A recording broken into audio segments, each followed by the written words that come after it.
Very, very good evening to you, ladies and gentlemen. It's good to see you. If you've just joined us this evening on our broadcast, on our Webinar Tuesday initiative, where we're talking about getting back to work, and we've invited medical experts today to tell us how to really get prepared. So, once again, a very, very warm, a very happy, a very blessed good evening to each and every one of you. We hope you're doing safe.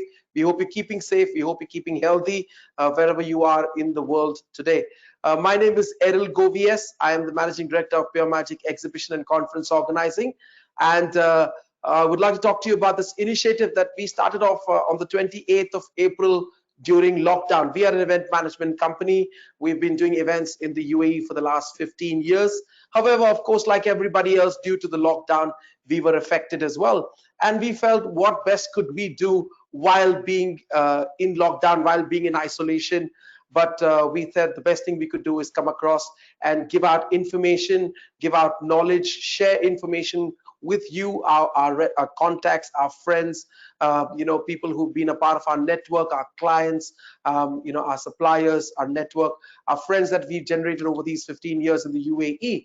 And we've been doing some amazing webinars in all this time that we've been running this initiative called Webinar Tuesday.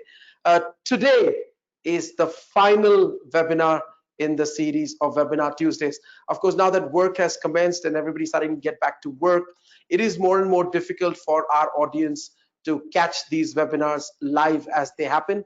Hence, we felt it's now time for us to call it an end to the series. I think we've added a lot of value. We've been able to share a lot of information with you, our friends and our audience, and we're happy to go off on a very, very positive, on a very happy note. So once again, I welcome each and every one of you. If you've just joined us, the first time that you're using GoToWebinar as a platform, I must share a couple of thoughts as to how this works. On the screen in front of you is a little bit of a panel, whether you're using a smartphone or you're using a laptop or an iPad. You have in front of you a panel. On that panel, you have a questions tab. Now, generally, in all the webinars we've done in the past, we've had our presenters do a presentation, and towards the end, we've always come back and done a panel discussion. However, today's webinar is completely different. Today's webinar, we're going to do it traditionally, where we're going to have a panel discussion right from the word go. From the time we begin, we're going to be having a panel discussion, and we're going to be doing a question and answer session with our panelists, who are four very, very accomplished doctors who have agreed to come on board and share their knowledge with us. So if you have a question, now's the time. Just reach out to your screen, type that question in, and send it across to us, because as the questions start coming in, I will start posing these questions to our panelists, to our doctors, and start getting the answers for you. So once again, welcome. If you've just joined us this evening, it's going to be a very, very enlightening webinar, and hopefully the knowledge that's going to be shared today is going to help you prepare yourself as you start getting back to work, prepare you, your colleagues, as you start getting back to work, and also help you stay safe and healthy. But before we actually get into it, I would like to share with you a little bit of a throwback. We want to take you back and share with you a little video that tells you the journey that Webinar Tuesday has had till date, from the time we started on the 20th of April. So there you go on your screens in front of you.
So there you go. That was a little bit of a throwback to tell you all the amazing webinars that we've hosted till now. Now, for many of you who may have missed any of these webinars and you'd like to go back and catch it, don't worry. The information that is there is still relevant there, and these webinars are available for you to go back and watch them again at your free time.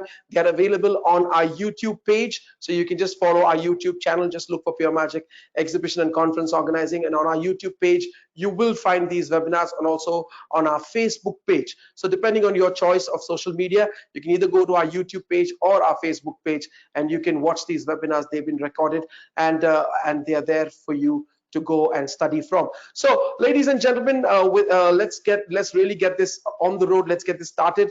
We have quite a lot of you who are already on the call. Now, if you still have a friend or so who you think can benefit, any one of your contacts, anybody who's in your network who has already started going back to work, you care about their safety, you care about their health, please send them a message. Let them know the webinar has started.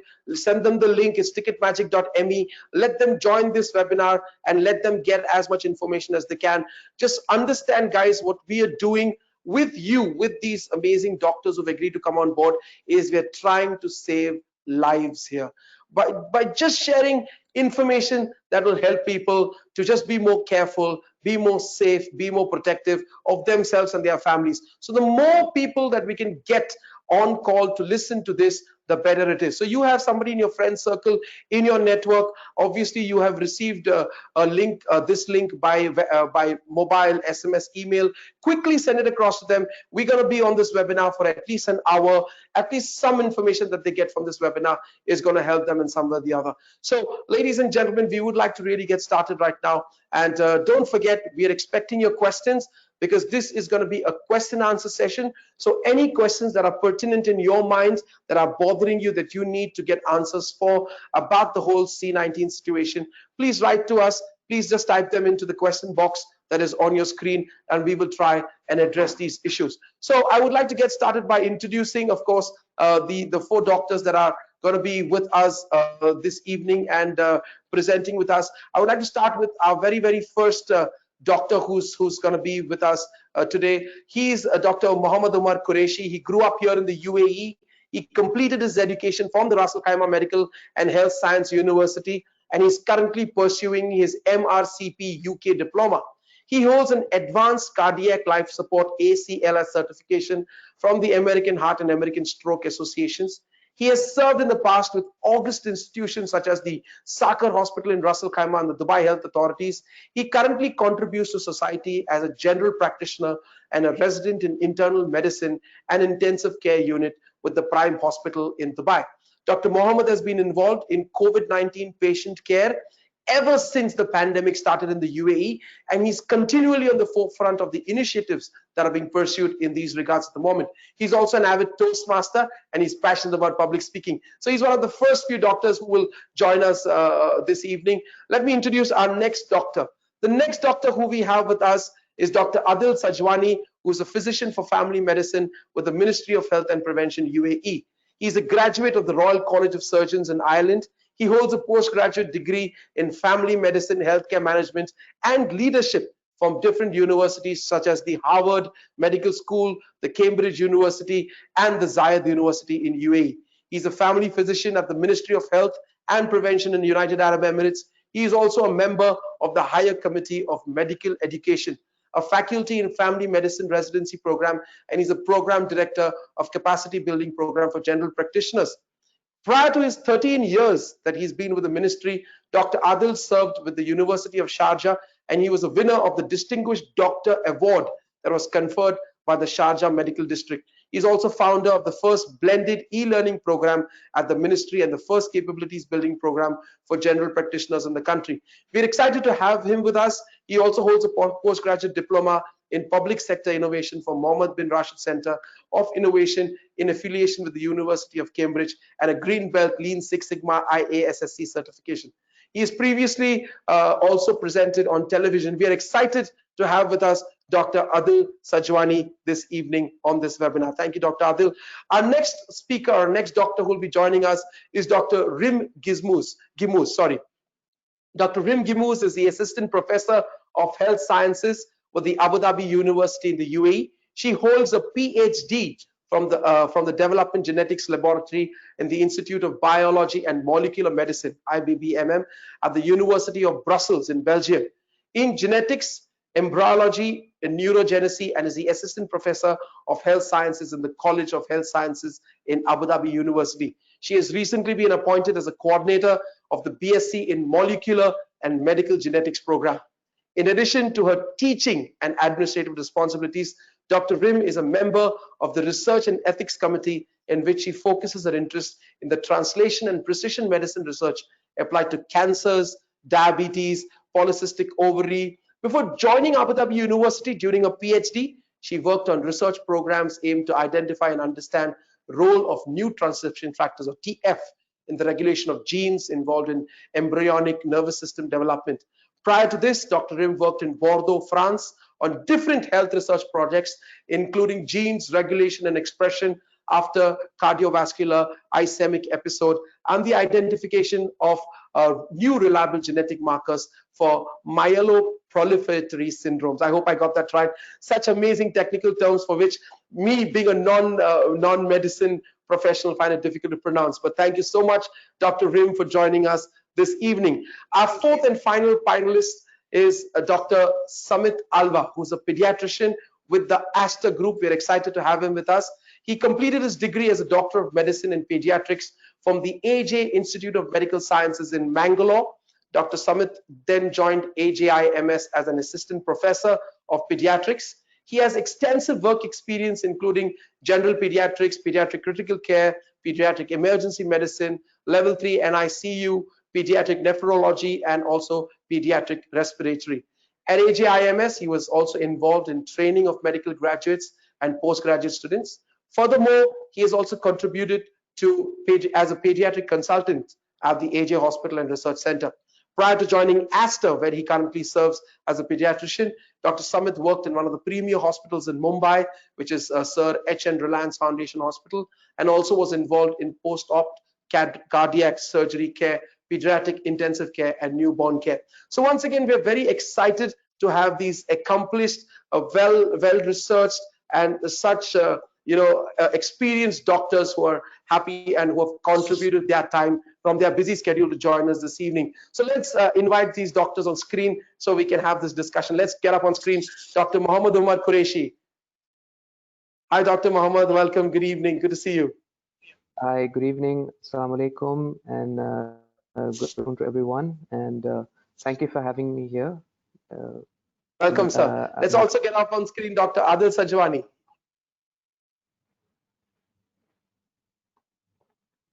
There you go. Hi, Dr. Adil. Good evening. I think we can't hear you. There good you evening. Go. I hope we will have a very nice discussion together. Thank you, sir. Thank you so much. Let's welcome with us Dr. Rim Gimuz.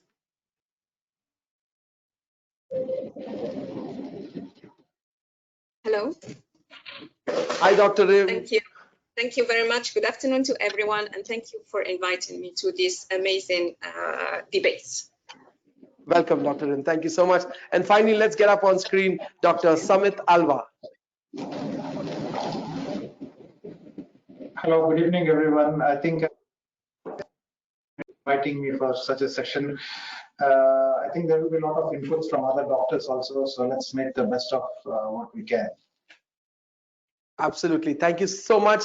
Thank you so much again, once again, doctors, for joining us, taking the time out to be here this evening. We're looking forward to this, and there is so much of information, that we believe can be shared and is available to, out there, but we don't know how to get it together. So we would like to get straight away into it. I've got a couple of questions I would like to start with that I think would help us set the base, and then we start accessing questions from our audience. So I think we've already started to get questions from our audience, which is amazing.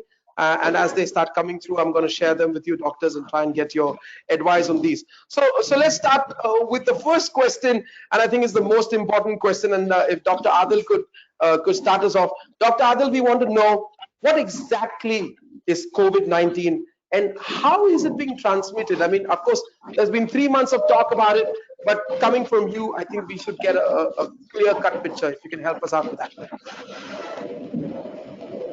Well, I think this question has been answered many times, but I think people get different answers from social media.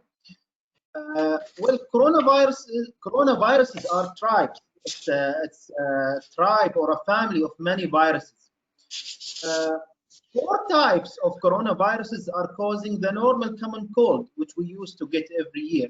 So if you go to the doctor and you are telling him each year, hi doctor, I have a fever, I have some nasal congestion, this could be coronavirus. But four types of coronaviruses, or four members of the family of coronaviruses tribe, are very mild, and they cause the normal common cold, which we used to have every year, and some people just take Panadol or warm fluids, and that's it.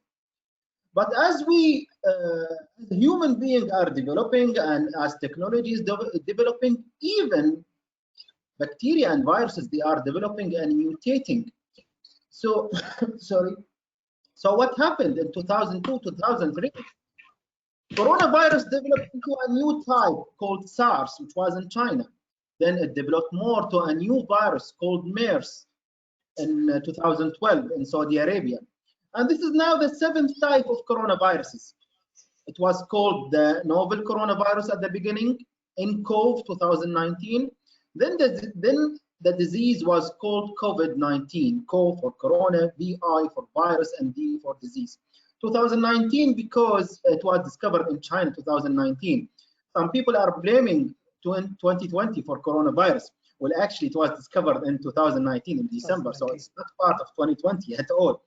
But again, this is coronavirus, and we do expect as we develop in our humanity, in our technology and medicine, we also expect the other creatures in the world to also develop and mutate and become resistant to treatment as well.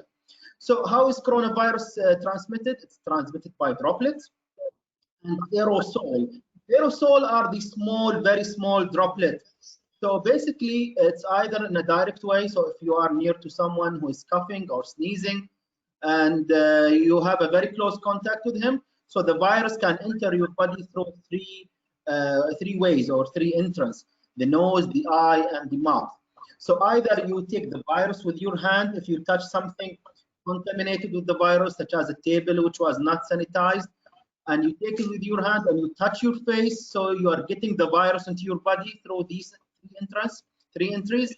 Or the other way, if somebody is very near to you and he's coughing or sneezing. There is a new study done regarding the virus particles, showed that to get infected with COVID-19, you have to get 1,000 virus particle in your body. Normal talking, if I'm talking to you and you are near to me, this is around 20 or 30 virus particles a minute. So if you stay with me longer, your chance of getting COVID-19 gets higher. And if both of us are wearing masks and we maintain a distance of 2 meters at least, the chances become much less, and we can stay up to 40, 45 minutes safely. So this is the idea. This is COVID-19 and the route of transmission. The moral of all COVID-19, that we should invest in medical research to know about the novel viruses in future, and we should wear a mask and keep a distance. Thank you so much, Dr. Adil. That was very interesting. So I want to direct a question to Dr. Muhammad Umar. So you have, of course, as we've heard earlier, you've been working on the front line with this. So what is the complications involved in this infection, and how does this infection affect the human body? As in, like, what kind of changes do we see in the human body once somebody has been affected with this coronavirus? Typically, as doctor has explained, that this is predominantly transmitted through contact and through respiratory droplets. So ideally, the initial symptoms are like any other flu. But when the disease gets complicated, it is basically affecting every single part of our body, because the study shows that it's not just a respiratory disease anymore. It's involving the blood vessels of our body. So if it starts from the simple cough or cold or symptoms like a flu, people get some body aches. And then if it gets complicated because of someone having a comorbidity or being elderly above the age of 65, what can happen is it can become a complicated chest infection, also known as pneumonia, or it can cause clots or blood clots into areas like our lungs, the small blood clots into vessels that we can't even see, or it can cause clots even in the heart and can cause, in some instances, a heart attack, and in some rare instances can even cause problems in the brain itself and cause strokes. So although this is not the common finding, these complications do occur, and they're commonly seen in ICU setups in a very small population of the people who are infected. So in a population, if 20% of the people are requiring hospitalization, from a total of 100% who are infected, 20% require hospitalization, there's a very small percentage that actually end up into the ICU, the 1 and 2% of that 20%. And in these patients are in whom we see these complications. And after people recover from COVID-19, we often see a post-inflammation sequelae in their lungs. So they're fine, they're out of COVID-19, but then the damage that has happened to their lungs in this small population of people, it requires them, their recovery period is a bit longer, and they require some oxygen inhalation for longer periods. Very interesting. Thank you so much, Dr. Omar. I'm going to come back to you with a follow-up on that one, because something that just came to mind. So I want to ask a question to, to Dr. Samit Alva, if, with regards to infants and children, we very rarely hear of a lot of cases of infants or children being affected with the virus. So what is your experience, or what is your take on this? And is there are the infants and children different from the adults and the older people? What is your experience on this?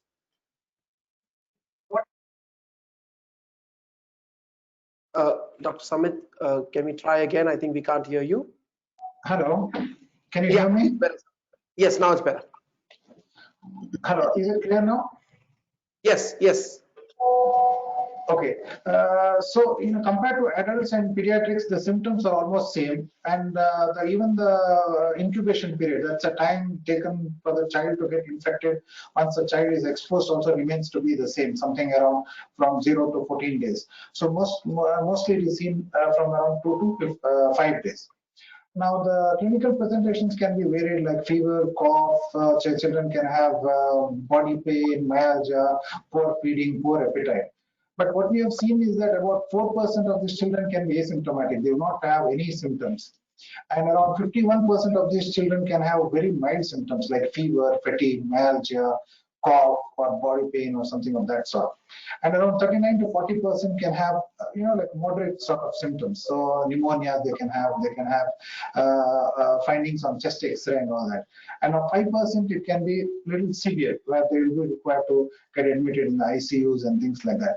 And we have seen critical in 0.6%. So when you compare it to the adults, I think the severity is much lesser. And also we have seen that among children, less than 1 year are more affected. And also what we are seeing now is that children who have been infected with COVID after around 2 to 4 weeks, they come up with what is called as a multi-system inflammatory syndrome. Of course, in UAE, I think not many cases have been detected with this, but European countries and I think in US also we've had a lot of cases. So basically what parents need to look for is high-grade fever, not responding to paracetamol or brufen. They will have some kind of neck swelling, you have a lymph node enlargement, and then you have redness of your eyes, and there's a different pattern of the tongue, and also you have peeling of skin. So in case parents notice, children who have been infected with COVID, and when they present with these kind of symptoms, I think, parents have to immediately get in touch with their pediatricians. So it's a treatable condition, and without treatment, it can be quite fatal. So basically, who have been infected with COVID, especially children who they might have so much of symptoms or without symptoms, whether their parents have been positive, I think these clinical signs parents have to look for and contact pediatrician at the earliest. Thank you, Dr. Samad. I think that is very. We've got, I think, a few of our audience do have children. I have children at home, and I know how important this is, because the people we are most worried about is obviously our children and the adults and the older generation in our family. So thank you so much for sharing But that. luckily, I have a I think, question for. Sorry, go ahead, luckily, Dr. Samad. I mean, COVID hasn't taken a bad prognosis with children, especially. I mean, it's been good, and not many children have been, taken to ICU and things like that compared to adults and the grown-ups. Yeah, that's what we've also noticed in the trend, and that's why I felt it was very important to understand how does the the C19 virus actually work, and thank you so much for sharing that information with us. Yeah. I have a question for Dr. Rim. Dr. Rim, with all this information that is being shared with us right now, and if you can, I have a two-pronged question. One is, what do you see future viruses of this nature coming back? Maybe different strains of this kind of a virus. And secondly, knowing all this information and the fact that a vaccine hasn't been found yet, a clear cure has not been found yet, is it safe to go back to work? I'll start with the last part of your question. If it's safe to go back to work as of now, I think that it's when we will be asked to go back to work. I think that's the government here in the UAE and the regional governors and the health and safety regulators. They handled the situation, and if I can say, the first wave of this pandemic in a very good way. For example, you have the federal government, for example, has established guidelines to have to help actually the employers with this coming back to work. And also we have the Centers of Disease Control and Prevention. They also have established guidelines to help people going back to work by putting in place some measures like social distancing, removing highly touched surfaces, for example. But of course, we are still responsible of our own health, and by taking measures like cleaning our hand, washing our hands frequently, at least 20 seconds, during 20 seconds, and also, for example, wearing masks, wearing gloves, social distancing. These can be, those can help us to keep our safety. Of course, all those the government and the healthcare's regulators, they are monitoring this virus. So they will see if there is if I would say the index of infection increases, then of course we will be alarmed, and people will be asked to go back at home. So I think we have to listen to the government. He handled the situation very good here in the UAE. For the second part of your question, you are asking if there are mutations, if we are going to see more viruses in the future. We don't know actually, because if we come back to the history, for example, with the Spanish flu in 1918, I mean, I think that the pandemic lasted for more than 2 years with 3 waves of infections.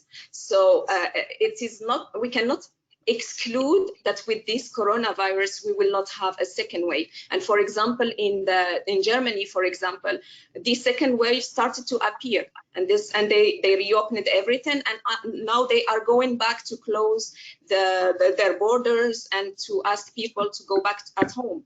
So the other example of viruses, for example, the H1N1, I think in 2009, if I remember well,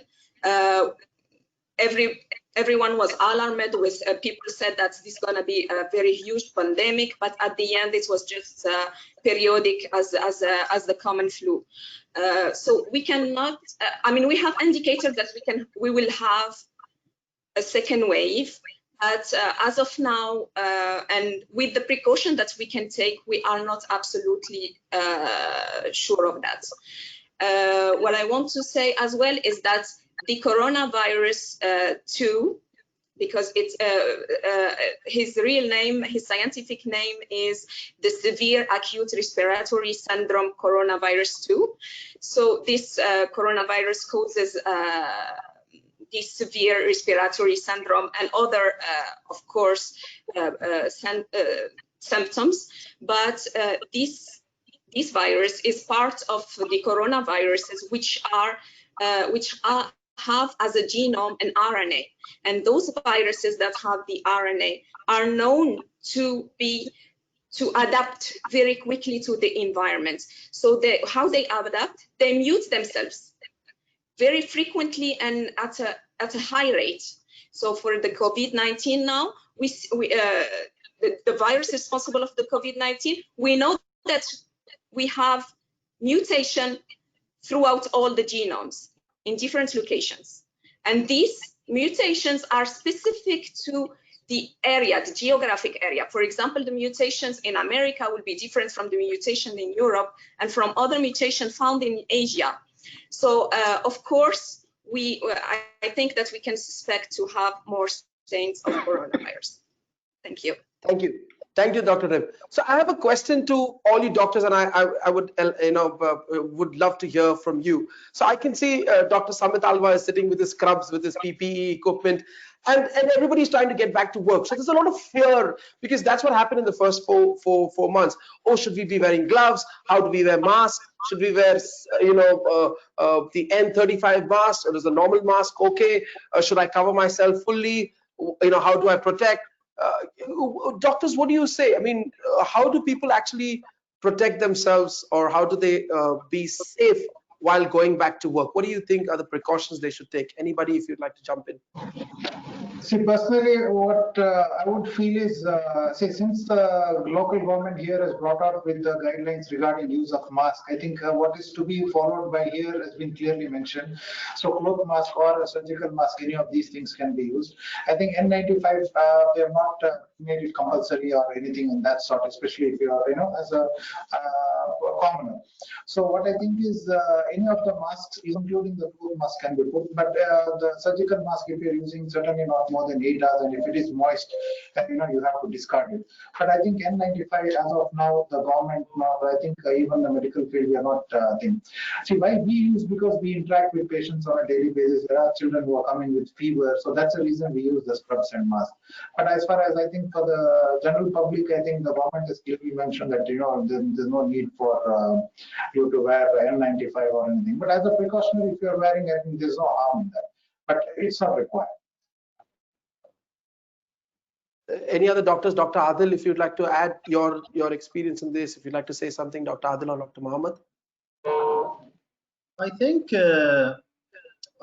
we talked a lot about masks, and as my colleague Dr. Alba said, mentioned about the discourage of using the N95, especially in children. We don't encourage people to use N95 because it's only meant for those who are dealing directly with COVID-19 patients.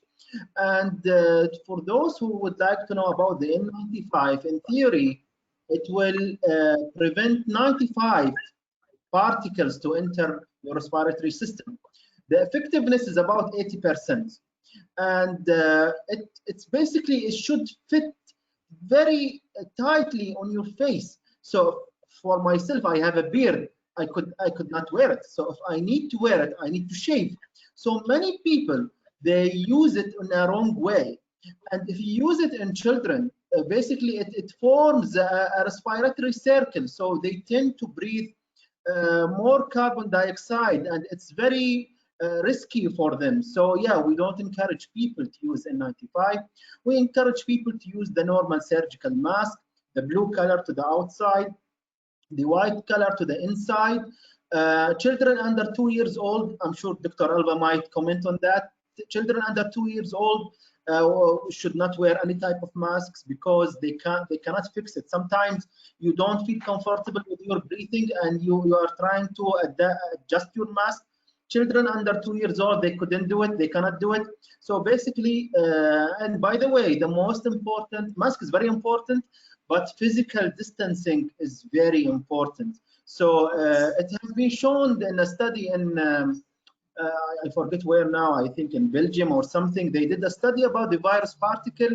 And even if you wear a mask, both of us, if we wear a mask and we are very near to each other, less than 1 meter, in 4 minutes you can catch a virus from me if I'm infected. So the role of physical distancing, or what we used to call social distancing, is much more important than the role of the mask itself. So combine both and we are 95, 98% safe. Now we committed on the going back to work at this situation. Well, why we are back to work? I never left work, and I'm sure everybody did not leave work in the session. But I mean, why we told people to go back to work? As Dr. Reem just mentioned, the government here in UAE, they did a very good job. I mean, people used to go outside for treatment, but you can see many countries which are with very good physicians and surgeons, their healthcare system collapsed in the first month of COVID-19. So the healthcare system in UAE showed a very good strength, it was a very good, a strong healthcare system at this pandemic. Why we are back to work? Because coronavirus will take so much time. So we thought at the beginning, everybody thought at the beginning that we will, if we make a total lockdown of 2 or 3 months, we will get rid of COVID-19. But that was not true. China, Wuhan, the first city of coronavirus, the novel coronavirus, they did a total lockdown for a few weeks. Then as long as they started making things flexible or easier, diseases came back in a huge way. So we cannot stop coronavirus now. We should invest on clinical research. And those people who are discovering the vaccines and the treatment, I mean, the problem that we had as Dr. Reem, she mentioned about the SARS-CoV-1, which is the brother of this virus, SARS-CoV-2. SARS-CoV-1 in 2003 in China, it killed around 8,000 of Chinese people, and it disappeared without the discovery of treatment or vaccination. Why? Because as long as the virus became weak, we stopped funding the medical research, and we couldn't find a solution for it. So just imagine with me the scenario of that time. People invested in vaccination. So what will happen now? We'll be able to modify or to do some modification of that vaccination and treat the current coronavirus and prevent people from such pandemics. So as we know now, we don't have a vaccination, so we need to live with the virus. Part of the living with the virus is to live a new normal life. So it's not abnormal life, it's not a normal life, it's a new normal life. New normal. A normal life means people should go back to work because people need economic needs. They need food, they need energy, they need medical equipment, and we need to take this preventive measure. So back to work to push the economy of the country and take the safety measures. What will happen? Cases might go more because we are opening everything. But now at least we are well prepared. We did not know much about the virus. We pushed Dr. Muhammad Omar Qureshi and his dear friends in the first line of defense. We pushed them in the ICUs to start treating the patients, and they worked really heavily on this.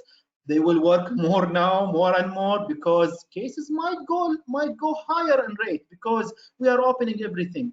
But at least now we have many field hospitals. We are the first country in the world in the number of testing. We are doing mass testing. We know much more about the virus now. So at least now we can live with the virus with safety measures. Thank you so much, doctor. That is so knowledgeable, so informative for us. I have a question for Dr. Mohammed Umar. Dr. Mohammed Umar, here's a question that's been posed by Mohammed Salah. He says, since the hospitals are overloaded, or at least that's what he presumes, they could be overloaded, what immediate remedial actions one could take at home, in self-care and treatment in case one is COVID positive? Also, should we stock up on certain medicines, or should we have an oxygen cylinder and a mask at home? How do we self-quarantine? What is your suggestion on that one? Actually, like the doctors have said, Alhamdulillah, we have a very different scenario here in the UAE in comparison to some other countries. So what I would say is, for someone who wants to, I mean, first of all, the hospitals, they're not in that scenario. We haven't reached that scenario of overwhelm healthcare industry.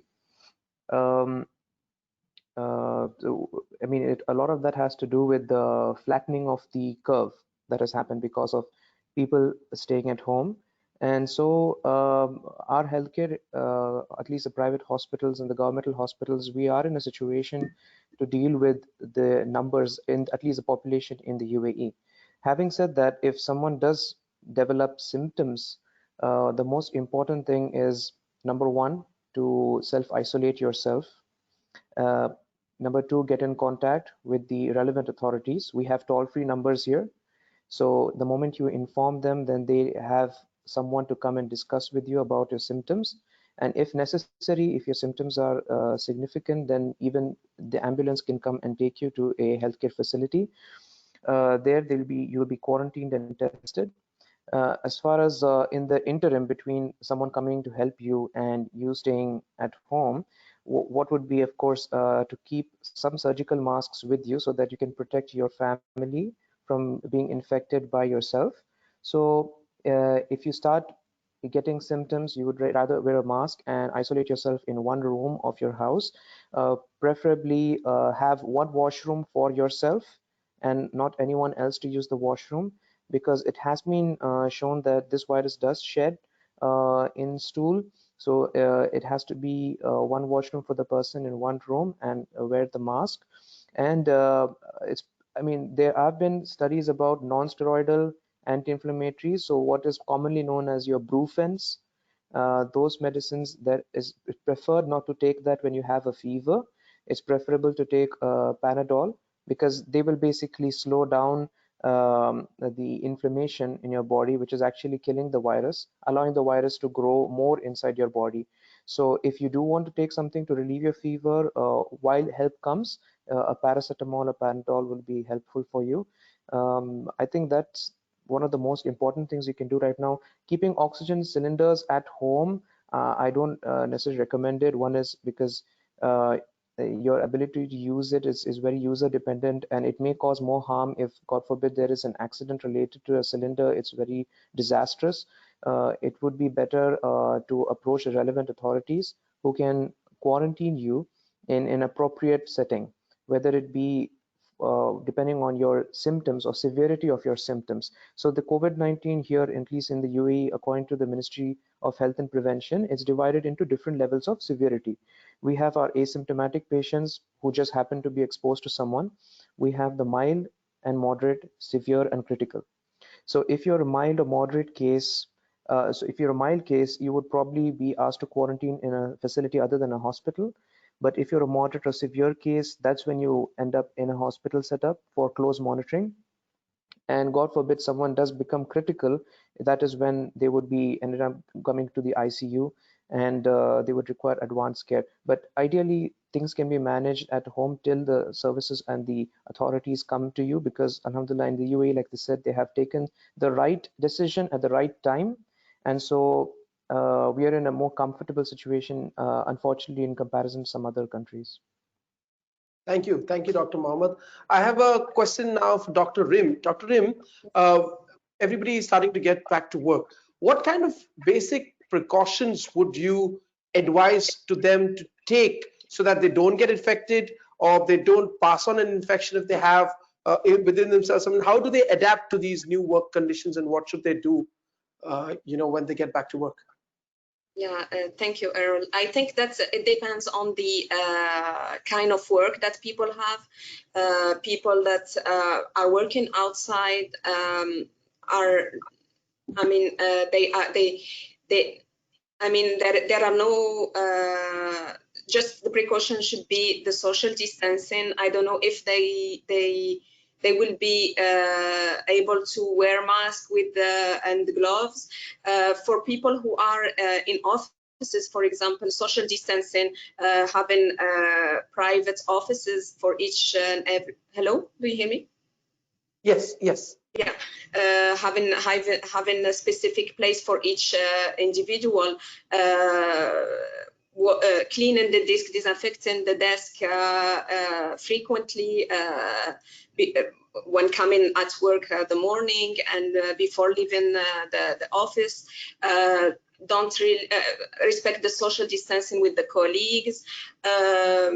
Like for example, for salutations, just wave hands, but not really respect this social distancing, and don't think that the virus, that your colleagues, for example, we are never sure that the colleagues they don't have the virus, because we have those asymptomatic patients, so we cannot be sure where is the virus and where is not the virus. So we have to take the precautions, the mask, the gloves, the social distancing as much as possible, washing hands frequently, and this should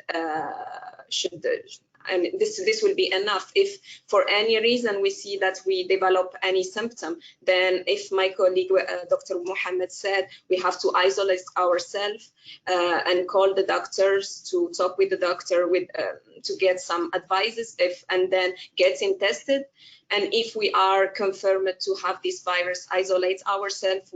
If we have mild symptoms, staying at home in isolating ourselves from the other members of the family, having a special bathroom specific to these infected people will be good measures. If for any reason the symptoms get to aggravate, then of course we have to reach as soon as possible to the hospital to get the appropriate Treatment. Yes. Thank you.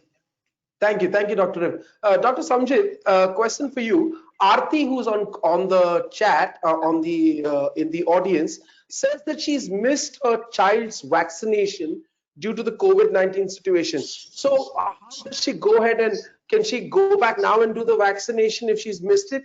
And what precautions should she take while taking her children out of home, if she has to take her out of home? See, the most important thing regarding this quarantine and lockdown is vaccination. See, due to lockdown, restricted visit to clinical facilities among parents, and many children have missed their vaccination. Now, what you have seen is in countries like Bangladesh, Nepal, and certain African countries, there's already increase in cases of diphtheria. And also African countries, we are seeing increase in cholera cases. And measles breakout already we have seen in certain countries, especially in European countries.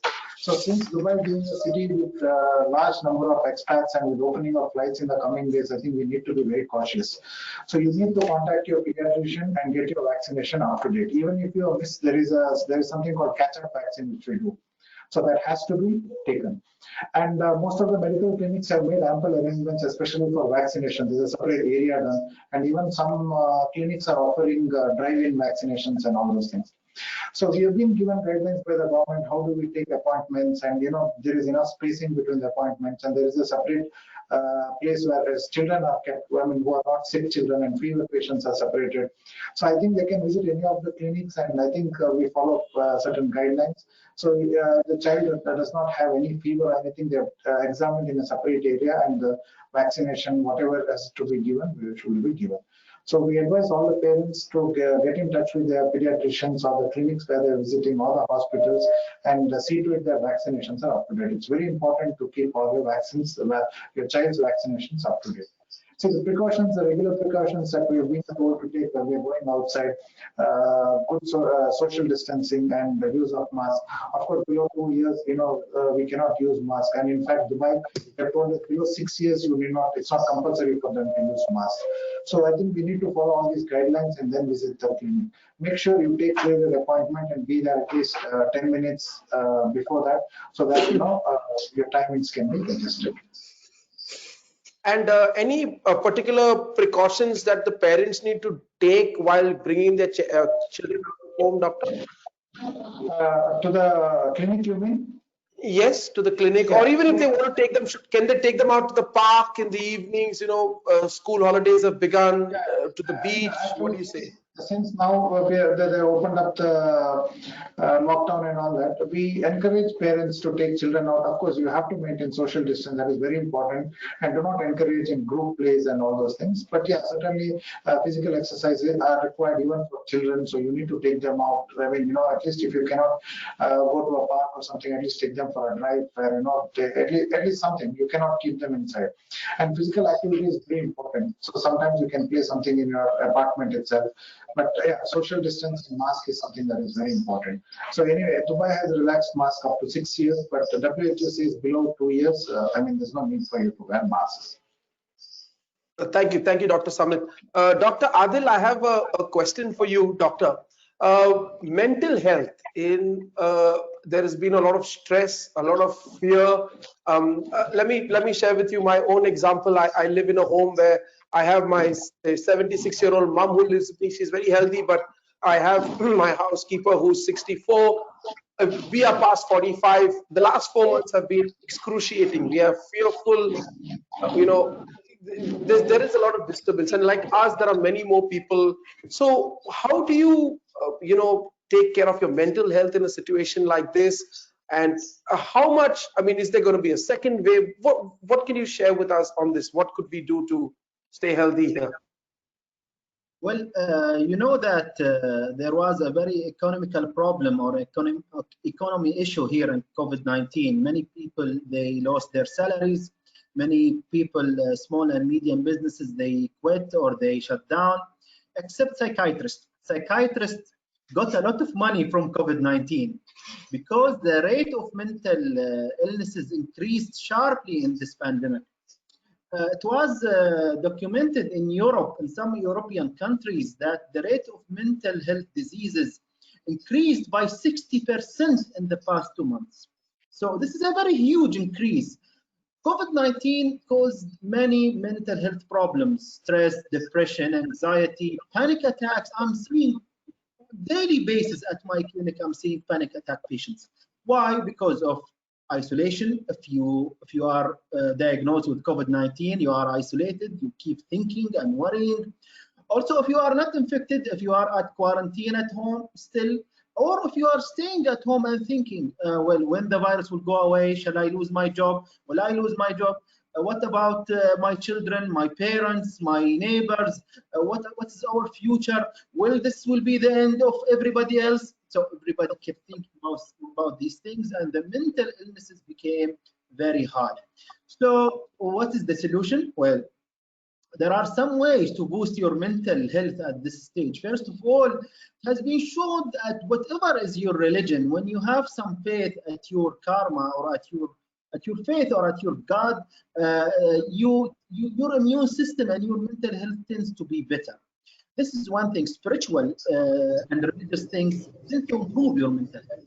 Second thing, that you should believe at what happened in the past few months. I mean, this would be a very hard question in February, but now at the end of June, beginning of July, we have seen how the UAE, United Arab Emirates, fought the COVID-19 very effectively.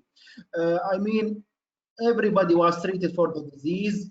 UAE national expats, they all received the same way of treatment and medications free of charge. We collaborated hugely with the government and private hospital in the country, mass testing, huge testing. The rate of death or mortality rate is very low in our country. COVID-19 causes about 6 to 7% death or mortality rate, or the rate of dying from the virus worldwide. In UAE, it's only 0.8%, so it's less than 1% actually. The rate of recovery from the disease is about 78%, while the rest of the country is about 30 to 40%. So we are doing great here in UAE. So I think if you know these figures, you will become much more better and from inside, believing that the leaders of UAE are doing their best in ensuring that everybody gets relief from this pandemic. And again, people are different on their way of dealing with challenges. Coronavirus is not the last challenge. It tends to get many challenges. we might have a new virus, we might have an earthquake, we might have anything. People in other parts of the world are having wars. I mean, some people are getting mental ill by marital problems, by kids problem, by disease. So many challenges are there in this world. So it's how do you look at those challenges? If you keep thinking at the same circle, you will get nowhere. So I mean, you need to move from that circle. I strongly disencourage people to listen to those life coaches. I don't believe in them because they do tell you to feel happy, look happy, do everything that happy, which is basically selling you some few nice words and sentences. Well, we are human. We are a human being. It's part of normal, of being normal, to feel bad sometimes and to face such challenges. If you can cope up with those challenges, that would be good. If you don't, you should seek help. You should go to a GP, to a family physician, to a psychiatrist to get treated. I mean, that's very normal. Sometimes you need some medication. That's also normal. So, and we here in UAE, we established the Minister of Happiness, Her Excellency Uhud Al-Rumi. She established a hotline for mental health. By the way, it's free for everybody, locals and non-locals. It's 800 HOPE. Anyone can call at any time and seek help and talk about his medical illness, and they can guide him and provide him free counseling. And I don't think anywhere in the world they did this and provided this. So I think in UAE we are doing great on this, on the sense of mental health. Yes, it's increasing worldwide, and we have to face it. We have a huge mental health problem worldwide and globally. It's increased more in the healthcare sector. I'm sure everybody here on this screen are working in the healthcare sectors. When you don't see your relatives or your parents or your children because of dealing with COVID-19 patients, that's a lot more stressful. I'm sure Dr. Omar Quraishi will agree with me that the rate of suicide between doctors are very high worldwide. So yeah, this is a challenge, but again, there are a few things that you can do to improve this challenge, and you can always seek for help. Mental health is not a social stigma. If you have a mental health, go and seek help. Thank you, Dr. If I can That was very, yeah, please, Dr. Please. If I can just add to this, I think that going back to work will help on this. I mean, it will help because people, they will have the opportunity to work, they will have the opportunity to see their colleagues, and this will help for our mental health. I completely agree. One of the things I stopped doing is watching the news about COVID. You know, somewhere 1 month into the pandemic, I just stopped. I just stopped putting on the news. Yeah, I stopped reading the newspaper. I said, I'm going to be in lockdown anyway. What am I going to do knowing how many people have passed away and how I'm in lockdown? I can't do anything about it, you know. So I would encourage the same to most of our listeners. So I have a question for Dr. Mohammed Qureshi. Dr. Mohammed, two questions here. One is, first of all, you know, getting back to work. People are going to be using the public transport, the metro, the buses. Do they, or their cars, you know, getting back, their cars are going to be opening after so many months. Should they be aware of protecting themselves? How do they go about doing that? That is the first part of the question. Then I'll come back and ask you the next one, sir. If you can just help us with this. Absolutely, absolutely right. There's a lot of things we have to change with regards to how we behave, because we all know what to do, but most of the things that we're doing is involuntary. So uh, one exercise what I can suggest to our viewers who are planning to go back to work is that if you have someone at home, it's a good idea to have a accurate measurement of what it is like to be 2 meters apart from someone. And when you have that in your mental sphere, that okay, so this is my area, this is my safe zone, and I need to make sure that we don't have a lot of people in that zone. So if you are probably coming into a crowded area, let's say you come onto the platform on the metro, there's people there. Now you have an idea that this is my area in which I can be safely moving about, and if someone is coming there, I know that now I have to politely move away so that we can maintain that 2 meters of distance. This is actually one way in which you can accurately maintain that 2 meters distance. The other part is when you'll be visiting the metro itself, you will have a lot of places which are being used by others. For example, the seating area, you have you'll be having the poles where you have to be handling it, where other people might also touch onto it.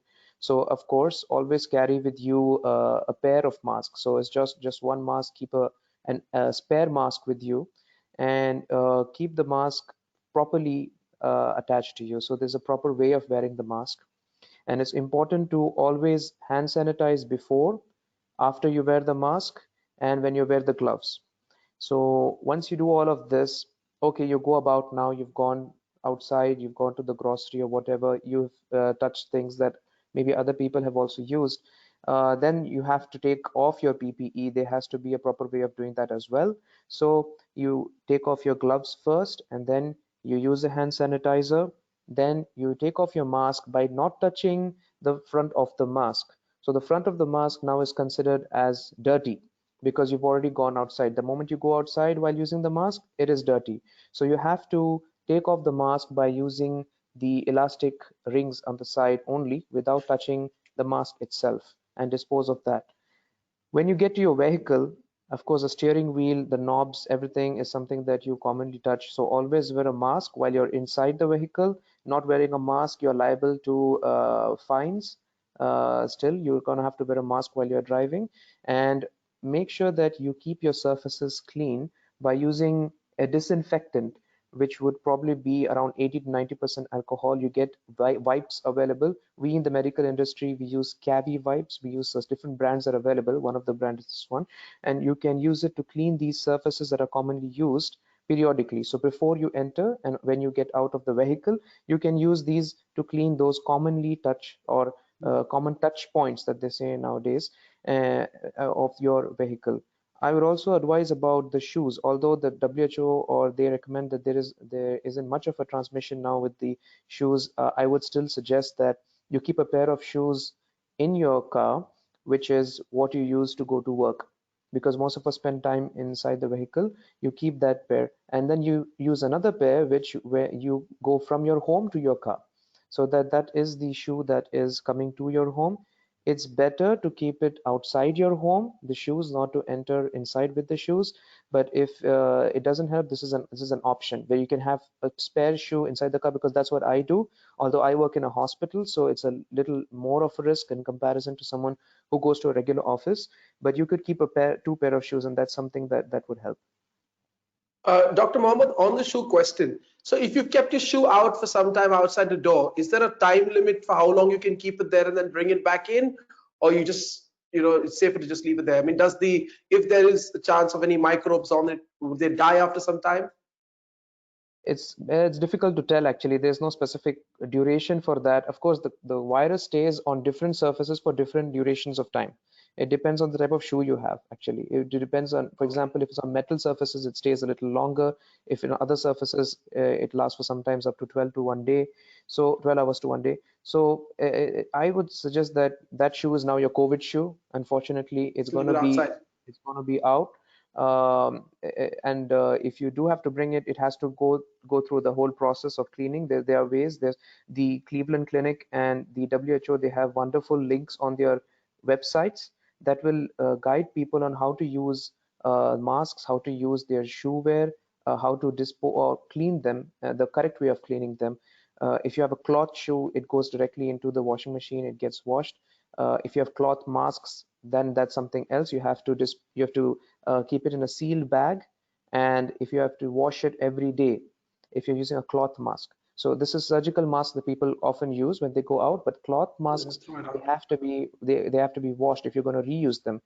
Surgical masks are one-time use. You have to dispose of them once you use them, but the cloth mask has to be washed properly and handled very carefully in order for you not to infect yourself because you took so much care, or to anyone else who's handling that. So you handle your own laundry, handle your own shoes. So that's what I would advise people going back to work now.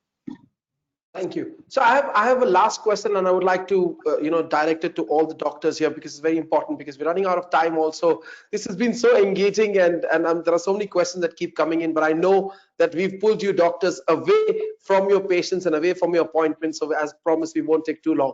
So I have a question here now for all the doctors, and anybody could jump in and help us out. Immunity. One, if you don't have it yet, how do you build your, if you don't have the virus yet, how do you build your immunity so that you can, as much as possible, protect yourself from catching the virus? Two, if you did get the virus and you fought it, what should you do to maintain that immunity or to continue to maintain that immunity? If any of the doctors would like to take off on this. Can I take the first part if you? Please, okay. Please, doctor. So how to boost your immune system? I think that having the appropriate diet will be really helpful. Eating enough fruits, eating enough vegetables, having an equilibrated diet is very, very important. Also, as well, we can take some vitamins, supplements, vitamins, vitamin C, vitamin A, and vitamin D have been I mean, in many studies we have shown that the use of vitamin D and vitamin C are very, very helpful against the virus, and they boost your immune system.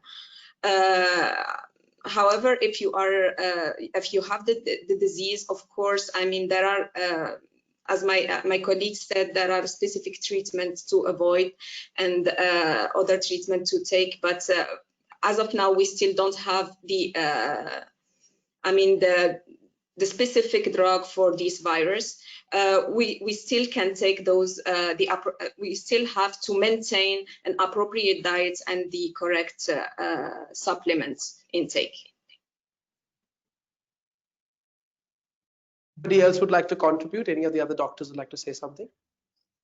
I can't stress more the importance of sleep in your daily schedule. I know that a lot of people here would mean you're staying at home, you're out of your normal schedule, you have your Netflix, you have your mobile phones, you have your TikToks, you're constantly on it, you sleep very late.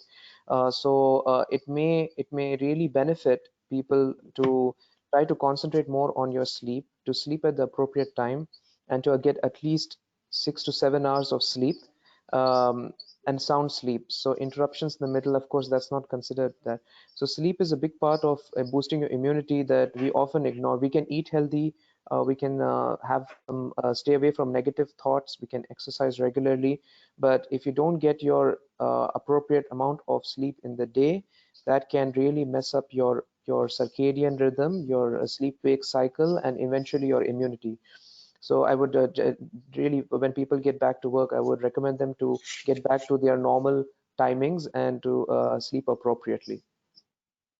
Thank you, Dr. Mohammed. Dr. Adil, if you would like to say anything. As my colleagues just mentioned, I would like to differentiate between two things. There is the immunity for not catching the virus, and there is an immunity for preventing the complication of the virus if you get it. So the only thing that will help you from not catching the virus is physical distancing, social distancing, masks, and hand washing. So whatever vitamins you are taking, it will not prevent you from catching the virus. Masks, preventive measures, social distancing are much more important. But everything else that my colleagues just mentioned is totally important for preventing the complication.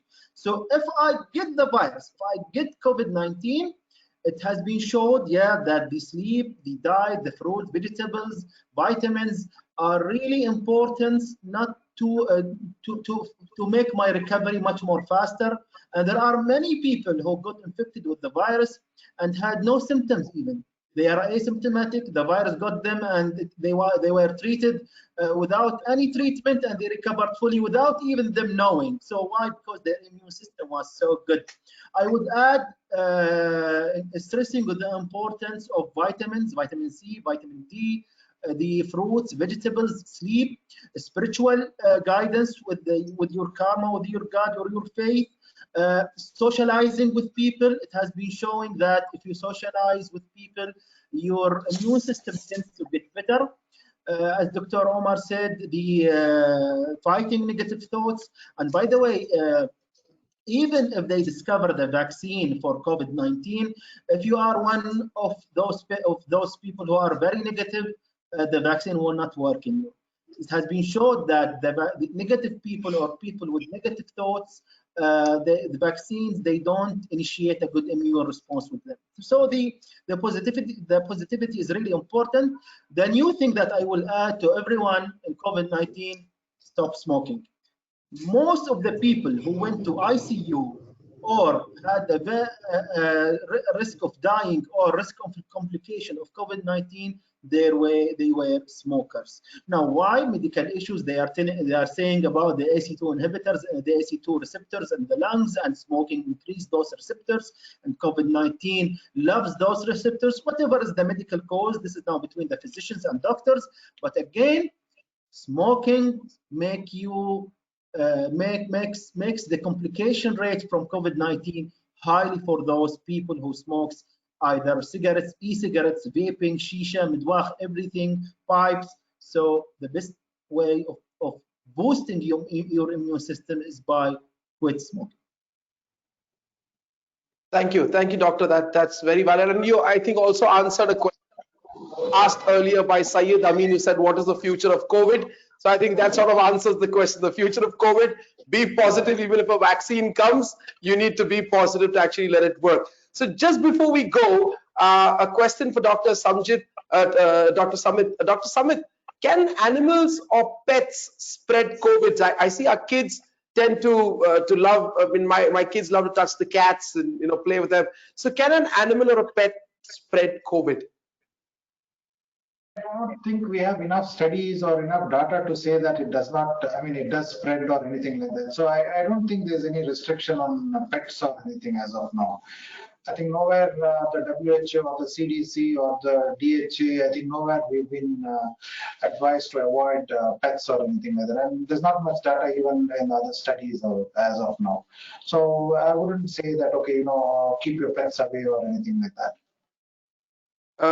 Doctor, just to continue on that, I just saw a question that's popped up on my screen, and I think it's very valuable to ask this. Since most of the classes are being done online, kids are not having a chance to go out, how much screen time do you advise with children, and should parents be worried about the time children are spending in front of laptops, mobile phones, and screens because they're cooped up at home? See, with all these online classes, and even nowadays you're seeing that even the summer camps are being held online. So see, we have a different guideline from American Academy of Pediatrics, which says, based on the years. For example, less than 18 months, they do not advise any screen time. And what they say is the only screen time that is allowed is interaction with the parents or with their grandparents. Then from 18 months to 2 years, it's less than 1 hour of quality education. So with the parents being by their side. And up to 10 years, it's less than 1 hour. And ideally what we advise is at least keep a gap of 1.5 hours to 2 hours before sleep, so that the sleep is not disturbed, and these bright lights, they do have an effect on children. And do not use it as a calming technique or distractive technique, like if the child is irritable, give him a mobile or show him something on the TV. That has a wrong effect on children. So basically what we're trying to say is limit the screen time as much as possible. Try to involve them more of physical activities or games or storytelling. I think, in fact, if you go to the UNICEF website, there is they've made a program, for parents, how they can, talk to children about COVID. They've made a story, it's a ready-made story, which I think most of the parents should use that to, convey the effects of COVID to children. So, like this kind of storytelling and involving different kinds of plays, I think that helps us. That helps even the parents to relax, and also the children to interact more with the parents. I think totally, from 2 years to 10 years, it's less than 1.5 hours, and more than that, it's guided. You have to guide the children. Okay, what they should watch and what they should not watch, and certain channels which have certifications that has to be followed. And you have nowadays on TVs, you have locks where you can lock certain channels and things like that. Dr. Samit, what's the website you mentioned where we have that information? UNICEF. If you go to the UNICEF website, there is something called they have something called as Be My Hero. It's they've made it into a nice like a storytelling sort of things, how you can explain to children about COVID, what it is, and all that. It's very informative for children. Oh, that's wonderful. Thank you so much for sharing that with us. So, doctors, we have taken a lot more time from you than we promised you we would. If there are any statements you would like to share before we close today, I don't want to take any more questions. But, doctors, if you would like to, if there's a message you'd like to give our listeners, anything you would like to share before we close, I would now open that to you. Any of the doctors would like to go first? Stefan, fine. I think the Dr. most Rim, if you have important. a message, let's start with Dr. Rim. Ladies first. Okay, so I think that we don't have to be scared to go back to work. I think it's a very good news, and from my side, I'm just waiting for that, to see my colleagues, to work with my students.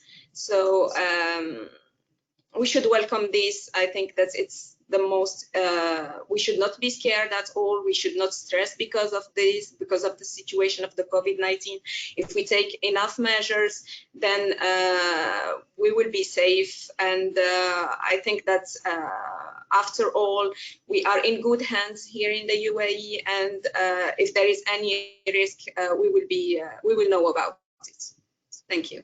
Thank you. Thank you so much, Dr. Rim. That's absolutely right. I mean, the rulers have done such a fantastic job. The people of the UAE, the healthcare system has really been brilliant. And of course, thanks to lots of doctors like yourself who worked, to take care of all the people here in the UAE. Dr. Mohammed, what about you? Do you have anything to share with our listeners before we close? I think two really important things. One of them is that, like Dr. Adil was talking about, positivity, and in these times when we have a lot of people unfortunately losing their jobs, and a lot of people having their loved ones back home who are sick and they can't take care of them.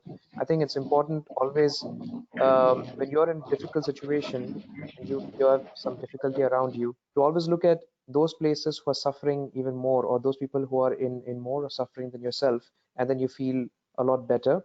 So that's one of tool you can use to feel more positive, that okay, I'm in a better situation than somebody else. And the other thing I would like to say is, for those people who are going back to work, it's an excellent opportunity. We have reached this far. We have come, inshallah, to the final end of it. But it's very important also to adhere to the rules, regulations set by your employer, set by the government. We don't want to be in a situation like, unfortunately, some countries are having a second wave. They are going back into lockdown. Inshallah, we will not have that, but it's important that we should adhere to this very, very, very almost religiously, to the rules that are set out, and make sure that we don't end up in a big problem, because everyone has worked so hard to come to this stage. And I have some very positive vibes that I think we are towards the end, inshallah. Thank you so much. Dr. Samit, if you would like to say a few words, and then we will end with Dr. Adil.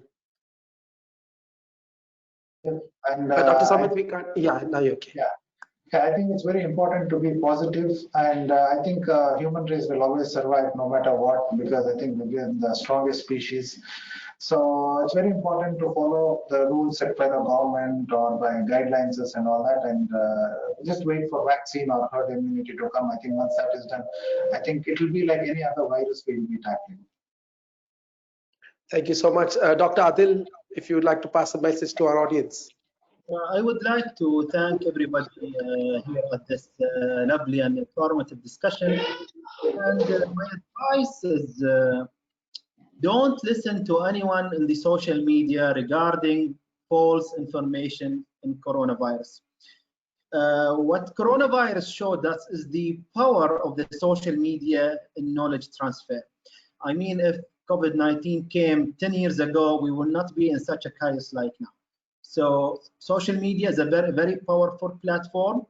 Many good informations are there, but many false informations are there as well. So I advise everyone to take the informations and the guidelines and the updates regarding coronavirus from the people, the specialist people and the official people here in the country, such as everyone here at this discussion. And thanks all for inviting me.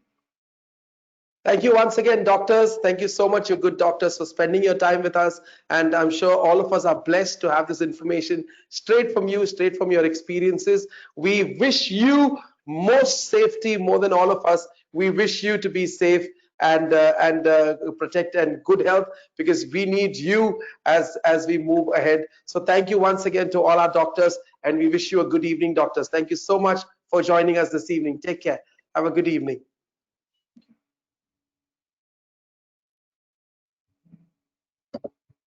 So, ladies and gentlemen, that was our final webinar in the Webinar Tuesday series. We were very excited to have reached out to you during these 2 months of lockdown, during these 2 months of being in quarantine, trying to bring out information, bring out relevant information to all of you. We do hope that this initiative that we ran as Ticket Magic and Pure Magic Exhibition and Conference organizing has been of value. It has helped you in some way or the other.